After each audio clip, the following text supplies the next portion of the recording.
Hi, good evening all. This is Ramya. இதெல்லாம் குளித்தலை கும்மாச்சி சமையல்னு கேட்பீங்க. சும்மா ஃபேன்சியாக இருக்கணும்னு நேம் வச்சுருக்கோம். அது ஆக்சுவலி அம்மா ரெசிபி.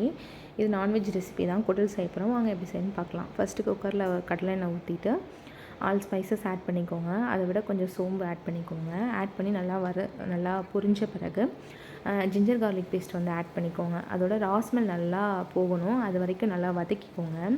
வதக்கி முடிச்சுட்டு ஒரு 20 சின்ன வெங்காயம், 2 தக்காளி, கருவேப்பிலை, கொத்தமல்லி இதெல்லாம் போட்டு நல்லா ஆட் பண்ணிவிட்டு அதையும் நல்லா வதக்குங்க. குடலை வந்து நல்லா க்ளீன் பண்ணி வச்சுக்கோங்க. நல்லா டீப்பாக க்ளீன் பண்ணி வச்சுக்கோங்க. சுடுதண்ணியும் மஞ்சளும் போட்டு நல்லா க்ளீன் பண்ணிக்கோங்க. க்ளீன் பண்ணி எடுத்துக்கோங்க.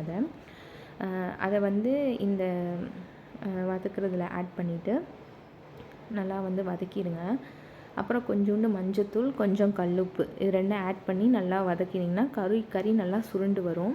அப்போதைக்கு வந்து சீரகம் மிளகு வந்து கொஞ்சம் நல்லா கிரைண்ட் பண்ணி எடுத்துகிட்டு அதையும் வந்து ஃபைனலாக ஆட் பண்ணிக்கோங்க. ஆட் பண்ணிவிட்டு அதுலேயே தண்ணி வரும். அந்த கறி வேக நம்ம ஜஸ்ட் ஒரு 2 கப் வாட்டர்ஸ் ஆட் பண்ணால் போதும். 2 கப் வாட்டர் வந்து ஆட் பண்ணிவிட்டு நல்லா விசில் வச்சு எடுத்துக்கோங்க. ஒரு சின்ன குடல்னா 7 to 8 போதும். பெரிய குடல்னா ஒரு 12 to 13 அந்த மாதிரி வரும். நீங்கள் வேகிறத வச்சு பொறுத்து நீங்கள் விசில் பண்ணி எடுத்துக்கோங்க. விசில் வச்சு எடுத்துகிட்டு அதில் 2 ஸ்பூன் வந்து மிளகாத்தூள், 3 ஸ்பூன் வந்து மல்லித்தூள், 1.5 ஸ்பூன் வந்து மட்டன் மசாலா இதெல்லாம் போட்டுக்கோங்க. அப்புறம் தேங்காய், கசகசா, பட்டை, கிராம்பு, அப்புறம் கொஞ்சோண்டு சீரகம் போட்டு இதெல்லாம் அரைச்சி வச்சுக்கோங்க.